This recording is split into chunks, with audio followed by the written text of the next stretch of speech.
Welcome to the first ever episode of the Elder Scrolls Legends Central podcast. This is in celebration of 100 subscribers and the recent changes to the Elder Scrolls Legends for newcomers and the professional players out there. I want to thank everybody to help the channel get this far so fast. For me personally, getting to 100 subscribers in like a month after making a brand new channel here on YouTube is quite hard, especially when it focuses so much on one individual game, the Elder Scrolls Legends, especially since it's still in beta at that. And with that being said, our big topics of this week. This show is going to have a big format every single week, and it's always going to be based around what you guys are talking about in the community and what's happening with me throughout my playtime over the past week. It's going to be coming out every single Sunday. So let's go over the topics we're going to be talking about today while you guys check out some gameplay of me going through rank and different elements of trying out some of the new nerfs and different things that have happened with the game. And right there, big shout out to my new subscriber and new friend in the game. As you guys know, you guys could feel to add me in game and we could have a match or just talk about Elder Scrolls Legends any single time as long as I'm online. So let's get into it right now. What we're going to be talking about is why are we still in beta? Now, a lot of people are going to probably think it's a very simple answer about, like, oh, they're just waiting until the mobile release comes out. But I think it's a little bit more complicated than that. So that's going to be one of the big topics for today. We're also going to be talking about a forum post. I like to highlight some interesting forum posts from the Bethesda forums. And here's going to be one of them right here. This one is coming from EldritchWonder. It says, a slow clap for pathetic meta. Now, this was an interesting post with a bunch of different replies, and I want to actually tackle this one in today's discussion. So moving on from there, I want to actually talk about how has the recent nerfs, or if you want to call them rebalances, affected the way I started playing the game in rank. I want to specifically talk about rank. As you guys know, I play casuals very differently, and I like building a lot of decks. I like playing the game a little weird in casual play, just have some fun. But in rank, this definitely, the way the game has been rebalanced has changed the way I have played. I actually want to talk about and discuss a brand new card idea, or a card I think is going to be coming up very soon in the actual meta once the developers start adding new cards. And here it is. I actually went ahead and made it in Photoshop. I want to let me guys know what you think about the art. I know it's like a little basic, but the card name is Mass Paralyzed. We're going to talk about why is it prophecy, why does it shackle all creatures, why it has 4 magicka. In general, this is something I'm going to do every single week. Think of a new card to add to the game and why I think it actually fits in the Elder Scrolls franchise, and it would go really well in Legends as well. So we'll go into that later on into the episode. Other topics for today, guys, I'm going to be talking about what's going to be coming up on the channel for Monday, Tuesday, Friday, Sunday, like basically throughout the week, what you guys can expect from this channel. I'm going to be talking about Bethesda and the Nintendo Switch, their relationship, what's going to be going on with that, and how could it affect Elder Scrolls Legends. So that's coming up. Fallout. I want to talk a little bit about Fallout at the end of the show, and I'm going to be having our big question of the week that you guys could participate in, and let me guys know what you guys think about that question. That's going to be at the end of the show. So guys, I'm a little nervous. First time doing a podcast for this channel. I have a podcast that I do every single Monday on my main channel called the Untitled Game Show. That's with video in 4K. If you guys want to see me in video talk about the whole entire video game industry, go over to my Untitled Game Show YouTube channel. I have about 18,000 subscribers in that channel, so you guys can check that out if you want to see me in video in 4K and all that. But Legends is what we're here to talk about today. So first topic, why are we still in beta? So a lot of the things I've seen around the forums and talking to a lot of players in games and chat is that the developers must be waiting for the full release in mobile for iOS and Android.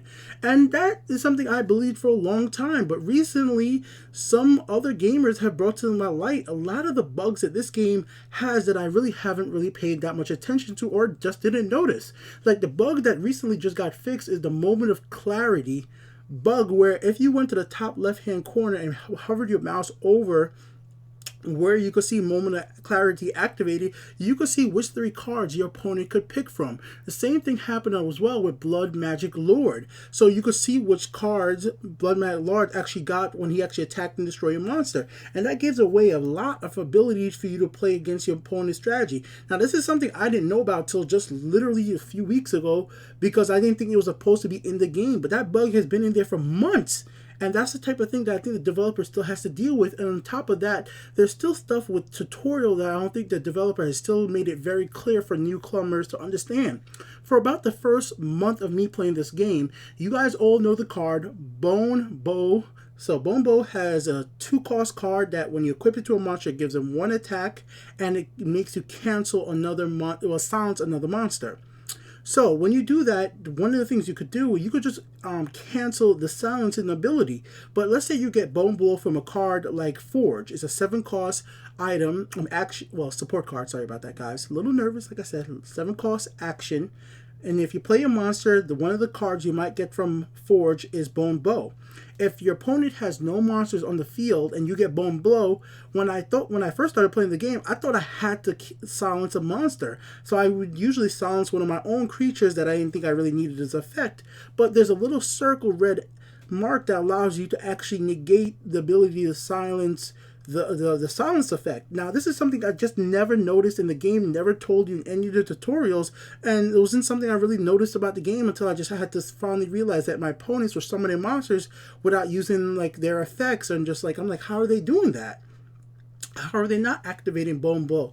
And without me seeing that in a match, I would have never learned that mechanic. If somebody didn't tell me about the whole entire moment of clarity glitch or bug, I would have never learned about that. And that would have saved me so many different times in matches as well.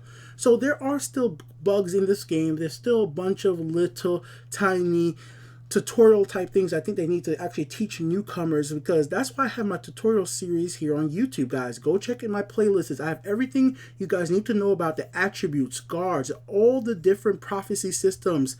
I made really detailed few-minute tutorials in 4K, so very clear so you guys can understand it. Of course, I'm talking a lot slower than I am right now, but this is a podcast. This is something you're supposed to be just listening to while you're playing the game or just having some fun with your family. If you're having fun with your family, you probably shouldn't be listening to me this right now. Anyways, basically, what I'm trying to say here, I think it's actually a lot more complicated than just that they're waiting for the version to be out right now on iOS and Android. I think what we're going to be seeing is that this game is going to be in beta for a lot more months. I really don't think we're going to get a full release till summer, if not after that. And I wouldn't be surprised if an E3 comes around 2017 and then Bethesda's an E3 day, the Elder Scrolls Legends is finally out of beta. It's fully released. Something like that in their conference would be oh guys, we're releasing this game today, the game that we talked about for so many months. But what's going to happen before that is that's when we're going to, maybe in 2-3 months, we'll finally get the iOS and Android beta route for everybody. Because right now the iOS iPad beta is only available in Canada, so they have it. We don't have it in the United States or in Europe or Asia. They don't have it yet, but I think we're going to get those versions out, but in beta, before we ever see a full release. And I really don't feel like we're going to get a full release until the middle of this year. Just how I'm feeling right now with how little the developers are communicating and some of the bugs that are still happening in this game. Also, guys, look what's about to happen right here. My opponent is going to use Wabbajack on my creature that has 11 and 3, and I'm telling you, I don't ever get this lucky when I use Wabbajack. Because when I use it on my own creature, I don't get come on, I was oh my god. Then watch this. To the burglar. I was oh, thank you. You do me on there. I had to say that because that was amazing. If I was my opponent, I would do the same thing he's about to do right now and just forfeit that game, because who could have ever expected that was happening? That was some RNG lucky ass stuff. Let's move on to the next topic of the day, obviously, guys. Let's get into that forum post. Whew. So this one was a really interesting one for me. A slow clap for this pathetic meta. And just to really do a quick little summary of what's happening here, my dude right here, EldritchWonder, is basically complaining about how many aggro decks he has faced over the recent course of playing through the game. He didn't lose to all of them, but he is facing so many of them over the course of the game. And then down here, on the second post after that, the opponent is basically, the other guy's actually trying to say that Well, there's only three types of players. There are players that can go online, copy decks, and try to be the best. There's going to be players who's going to try to just like make the most perfect type of deck, you know, like trying to mix things up. And there's people who just thinks playing aggro is fun, and that's true. Like, I was a person who never really thought the aggro type, Russian type playing was fun when I first started playing through this game. That's why some of my main decks in this game for months were all mid-range decks. I love to be able to counter different strategies. I love, like, my favorite type of wins to this game was like, oh yeah, my opponent's going to have everything set up into one lane. I do a Dawn's Wrath. They didn't expect that. I like to be able to adapt to whatever my opponent put out, but unfortunately, this is going into the next big part of today's topic, is how has these recent nerfs and rebalances affected the way I play the game. And this guy is basically, well, he's saying what people don't want to hear. Because of the recent nerfs and rebalances, I don't play my control decks anymore. I don't really play my mid-range decks anymore in ranked. I am playing pure orc aggro. And like he says, there is so many damn orc decks out there that are just so crazy cheap to make. Like, there was another part of this post, if you scroll down, people are like, orcs are just too cheap and too easy to make, and it's like, it's so simple. And a lot of people have been telling me they like my orc deck that I posted on the forums because of the place of effect. It doesn't cost too much and it's quite effective. And right now, for me, the truth of the matter is, orc decks seem, I don't even think about it, and it just works. And it's like so funny to me. I'm still having fun with it. I'm not having as much fun as I was when I was playing my mid-range or control deck. But right now, when I play my mid-range and control deck, I lose so much that it makes the game just annoying for me when it's for rank. And if for rank, when you want to actually rank up and get to legend for that month, because that's my basic goal every month. I just want to get to legend. I just haven't gotten to the point that I care about getting to rank 1 in legend, because I just feel like that doesn't really matter too much right now for bragging until the game's out of beta. I think once the game's out of beta, fully released, I think that's when everybody should really get into the race to get to rank 1, because that's when most of the stuff, like for nerfs and stuff, is going to be a little bit more balanced out. But recently, I could really definitely tell that the nerfs and the rebalancing that the developers have done just makes me personally want to play aggro more. It doesn't pull back from that. Definitely, there were cards like Crystal Tower Crafter, which I definitely do agree with them going ahead and changing up. I mean, like, now I don't feel like Crystal Tower Crafter is that big of a threat anymore, and I definitely do agree with that. But even with that being said, it's just plain and simple fact that that's just one of the cards that were very aggro heavy, and it wasn't even one of the heaviest aggro heavy cards out there. There was a lot of other things that were a lot more dangerous than Crystal Tower Crafter. Also, what you guys are seeing right there is my favorite card in the game. Love Marauder. Oh, such a good card. Like, personal, just my favorite card. So if you guys ever wondered, that's it right there. I really wish that's not really what happened with the new rebalancing. I wish it didn't push me to play aggro more and make me feel like that's what I really need to do to compete. But most of the decks I face as well are aggro heavy decks. So I have to be able to compete with the people who are playing those decks right now, or else I'm just gonna lose. So I gotta do what I gotta do. Yeah, my opponent was not happy when I got that piercing javelin. Like, he shouldn't have attacked me, though. That was just a bad move. Like, in a situation like that, it's better off to not attack. I know why he did it, because he wanted to take the ward off my creature, but I wouldn't have attacked. Especially when you have a chance of breaking prophecy. Well, that's a win anyways. But that's just my quick opinion right there with that whole situation, guys. I really wish these nerfs or rebalances were a little bit more even across the field, because a lot of the stuff that they did were to actually take away cards that gain people back health, like Pilgrim Tribune. Like, in the past, they did the 2-cost health potion. Now that went up to now it's 2 costs. Before, it was only 1 magicka. So I mean, it's still prophecy. So they don't want people to get a lot of health back late game from prophecy. I mean, from drawing cards, or like from using stuff like Pilgrim Tribune. It was too powerful. Now, not saying that Pilgrim Tribune is completely useless now. Definitely not. I've seen people use it quite, like, you know, use it in a creature in the opposite lane. But so far, I've been able to win most matches from me seeing people doing that stuff. And right now in the game, in this video, you see me at rank 5. I'm actually at rank 1 now. Yeah, I'm at rank 1 now. And that only took me about 2 days, playing a few hours, just by using these orcs. The orcs have just keep on winning. Like, my win streak with these cards is insane, and they're so cheap to make, and I can understand why people are so pissed off. But at the same exact time, I gotta say, there needs to be cheap cards in this deck that are viable, because there's going to be newcomers to the game, and they're not going to have that much money or have the ability to get 3 copies of the greater legendary cards, and they need to have cards that are decks that are able to be viable at a cheap soul gem cost. That's what I mean by cost, a soul gem. So some of these cards and orcs in general are fairly cheap to soul summon and make a pretty viable deck. Even some of the legendary cards I have, or the epic cards I have in this deck, what you guys are seeing right now, can be taken out. And some of you guys will even notice this is not even the most efficient orc deck out there, because I don't have 3 copies of Wood Orc Headhunter. But in a way, I actually kind of like that. I don't have 3 copies because I have a lot of other cards that allow me to draw cards. And for that, from what I've noticed from my time playing this deck works as long as I have cards in my hand. Then I'm gonna be fine, because none of the cards really cost that much. All I need to do is have 1 orc on the field, or have orcs in cards in my hand, and I'll be basically fine, because the orcs combo so well together and are so cheap to summon, and so cheap to freaking summon from your hand and soul create, that it's like a deck like this work. It just does. And a lot of the aggro heavy decks are fairly cheap. And that's why I wanted to talk about the card that I made today, which was Mass Paralyze. This is why I'm like moving on to that. So let's talk about that, guys, and how can that change up the way the game is currently played. So Mass Paralyze, we will make it a little bit smaller. So if you guys do want to watch some of the gameplay, we'll just put it over here, and so you guys can still see the feel but still see the card. So Mass Paralyze is one of those abilities that you could get currently in, well, it's a spell you could get currently in Skyrim.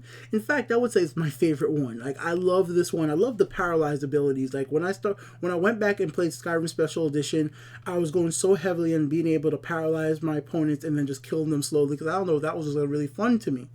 So I was so surprised when we had the ability to shackle creatures in the Elder Scrolls Legends, but there wasn't a Mass Paralyze.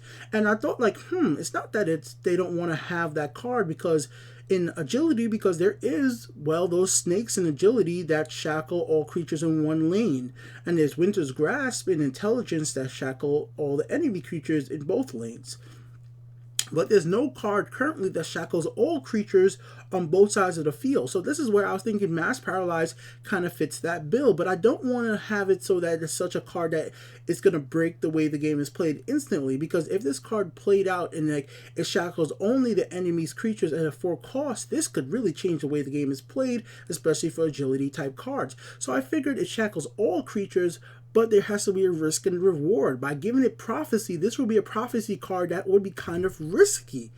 Putting this card in your deck is not a prophecy you might even want to draw. It might end up being a card that many people don't want to play unless they're building a deck specifically around this. And obviously the game would have to change to the point that there's other cards that could work with this really well. Like I'm thinking to the point that maybe there's so many different types of ways to silence creatures that you would maybe be able to have this play out and then silence your own creature to get them out of the shackle if you wanted to still attack. But I figure we need to have more cards that have a big area of effect across the whole entire field that's cheaper. I figured not putting this card to have a 5 magicka cost, because we already have Winter's Grasp as 5 magicka, making it 6 magicka cost and just shackle my opponent's creatures. It just makes it, like I said, a weaker version of the grass. So it's Winter's Grass. Only difference is that you get a prophecy, but I still think that's too strong to have a prophecy that can, shackle all your opponent's creatures. So I wanted this card to have some risk and reward, because it also goes into the lore of Elder Scrolls for Skyrim. Because Skyrim, Mass Paralyze is not 100% guaranteed when you use that spell. There is a chance that spell will not paralyze every single opponent who's there right now. So that's why I kind of went with that system. So I said, you know what? It'd be a little bit more smarter for me to play it like that, where my opponent cannot instantly lose because I get this on prophecy and it shackles all of his creatures, and my creatures all could go ahead and attack. But if I get it on prophecy, at least I know that my creatures can't attack as well, so it makes it a little bit more fair. It makes it a little bit more random. And I just kind of like that. I like that as fact that it's a little bit more lore friendly. And I'm not sure if you guys agree with me on that, because I just feel like because in Skyrim, Mass Paralyze doesn't work 100%. I feel like the only way to make it work in game for the way Legends currently work, unless I change and make it some type of paralyze ability that's not currently available in Elder Scrolls is just saying like it shackles all creatures, and if you get it a prophecy, it will shackle your own creatures and hurt you, and maybe you don't need your creatures to be shackled at that moment. Wouldn't that kind of really be really worrisome to you? And maybe even if you get it as a prophecy, then instead of playing it at that moment, you can put it back in your hand, because obviously if you get it as prophecies, you could just put it into your hand. And I just like the fact that it could work out either ways, because it's like you get it as prophecy, you play it like, hey, your opponent can't attack you, but you can attack. It evens out it just makes everybody take a little breather, make the matches last a little longer. I don't know, just an idea. I like the way the card looks. I know it's not the best Photoshop ever, but it actually has the same symbol from Elder Scrolls Skyrim for mass paralyzed, and I just like the skeleton in the background with the damn chain, and I just had fun making it in Photoshop, so I just wanted to share it. Let's just be truthful. I like making stuff in Photoshop, and I said, hey, here it is. I made it. I wanted to share it with you guys. Let me know what you guys think in the comment section below. All right, moving on from there, guys. The next big one for the today is Bethesda and the Nintendo Switch. So if you guys haven't heard the deal already, we know for a fact now that, well, Skyrim is coming to the Nintendo Switch. But it's a little bit more interesting than that, because it's right now, from everything I'm seeing from the Amazon listing or other game website listing, it's the regular version of Skyrim. It's not Skyrim Special Edition. So that kind of worries me on whether, are they going to really change information, let us know for a fact that it's a special edition version of Skyrim? Because even as somebody who has beaten Skyrim recently, very recently, I played through the special edition, I didn't beat all the side quests. And if it was the special edition, I might be tempted to get it on the Switch when it's really cheap to play it when I have a break and I'm out with my friends or whatever it might be. Like in about a week, me and my friends are going on a pretty long road trip, right, out of state. And it would be really fun to just have that type of game on the Switch to play in the car while I'm talking to my friend in a pretty long drive. So that's the type of situation that I've been in with my friends lately. We've been taking the type of road trips to like stop being mundane and just go to the movies. We're like, you know what, let's get out of state. We're not going to go fly anywhere, but we could get a car, be all chippy for gas, and go see something or do something we haven't done before. Like recently we went to go see a Legend of Zelda Symphony. There's going to be a Final Fantasy one coming up soon, and we're thinking about going to that one. So like we're just trying to try new things out, and I would love for something like the music from Skyrim to like do an orchestra of that. I would go to that shit in a second. But besides all that, I just really think that Bethesda needs to support the Switch fully, and Nintendo needs to encourage them to do it as well. And it's not just because I want to see all these freaking Bethesda IPs like freaking Fallout, Skyrim, Dishonored on there. It's actually because I actually would love to have Legends on the Switch. I know it's going to come to mobile. I know for a fact it's going to be on Android and all that stuff and iOS. But I would think that it'd be kind of fun to see it on the biggest screen or something like the Nintendo Switch. And because of the fact that I think that would be a new player base that we wouldn't have gotten any other way. Just think about that, guys. Think about all the Nintendo gamers, the hardcore Nintendo gamers and I know people like this, so I don't know if you guys do. But I know people who are Nintendo gamers who will play like they'll have two systems. They'll have their PS4 or Xbox One and a Wii U, but they don't mess around with PC games. And then even then, they're not usually the types to always play like Bethesda type titles. Like a lot of Nintendo gamers that I know don't play Bethesda games. I'm serious, guys. But I would love for the thing to happen where if the special edition comes out for the Switch with all the content, they get to experience the game, the great game that is Skyrim. They say, I want to know more about this universe. Bethesda said, hey, maybe it's not that hard to port Elder Scrolls Legends over to the Switch. Now that's a whole nother player base of people playing that game that we could interact with, and that would add so much new types of players who normally don't into the Elder Scrolls franchise and make this game bigger than we would ever expect. And right now, from what I understand, Legends is only going to be on PC and mobile. Unlike the game Gwent is going to be on Xbox One, I think, first for the beta, and eventually it's going to come out to the PlayStation 4 as well. So that's going to be on a console and PC, and I want to see Legends move to other platforms as well. It should be available everywhere. And truthfully for me, this is true for me, one of the main reasons I never played Hearthstone is because it never came to a console. And I just kind of I was playing my PlayStation 4 when it first came out, in full release, it was never on the consoles. I was playing my PlayStation 4 so much back then that I was like, I don't feel like downloading this thing on my phone. Like, I don't download a lot of mobile games to my phone anymore. I don't know why. I kind of got fed up with the whole entire app store and so much crappy games. And I'm like, after the whole debacle with Pokemon Go, I was like, I'm kind of just done with mobile gaming in a sense right now.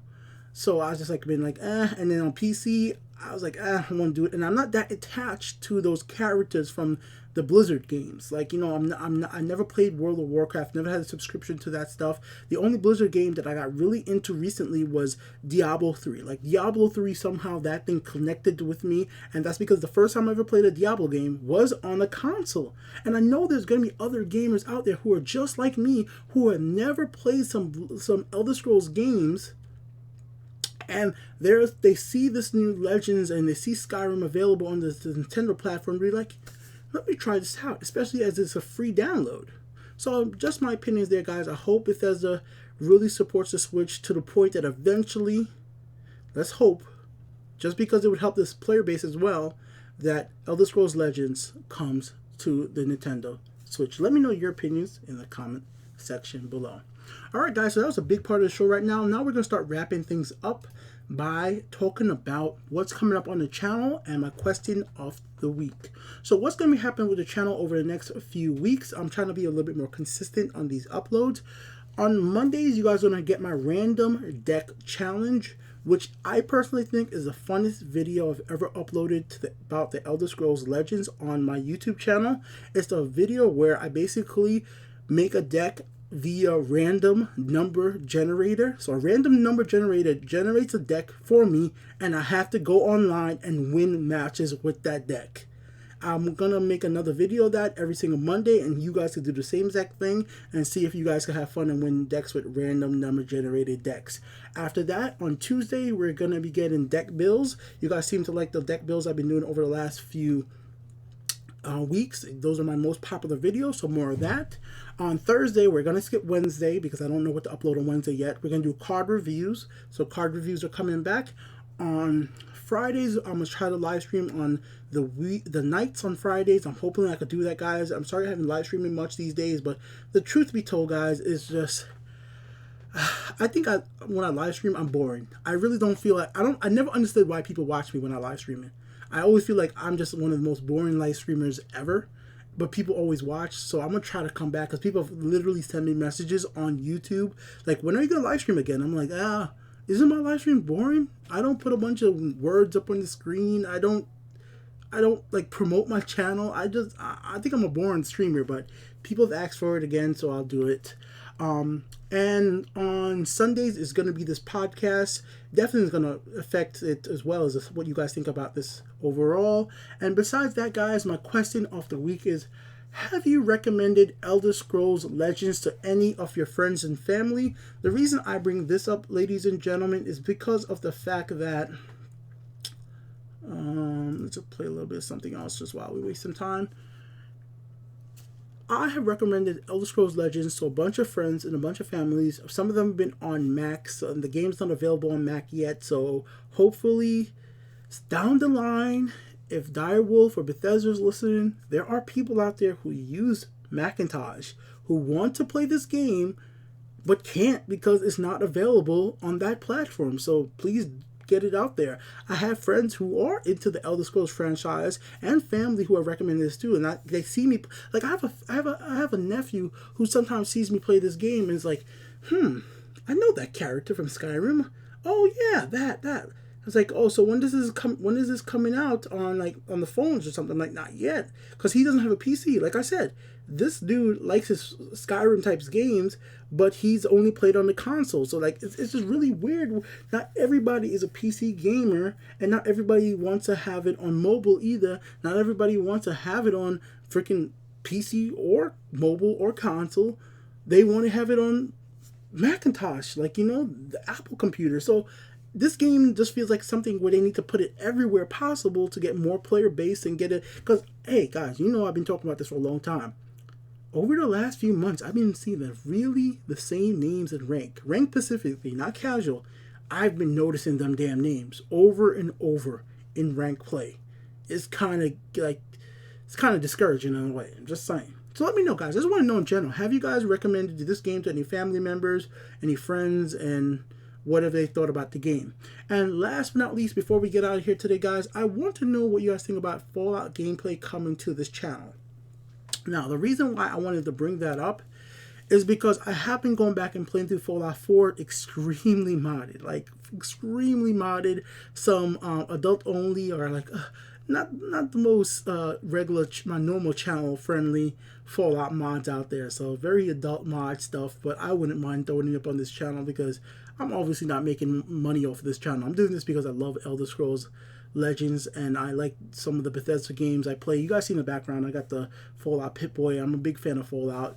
So, and I wouldn't mind putting Fallout videos on this channel maybe once a week, maybe on that Wednesday, because I have no other videos on Wednesdays on this channel right now. So that's up to you guys though. If you guys leave a comment and say you wouldn't mind seeing some crazy ass Fallout mods on Wednesday, I might showcase some of that stuff there on Wednesday. Let me know what you guys think of this show. I'm sorry about me speaking fast, being a little nervous. I've been YouTubing for years, but I guess because I'm just so into and so passionate about this game, it really does make me a little bit nervous. So till next week Sunday, peace out and have fun gaming. Later, guys.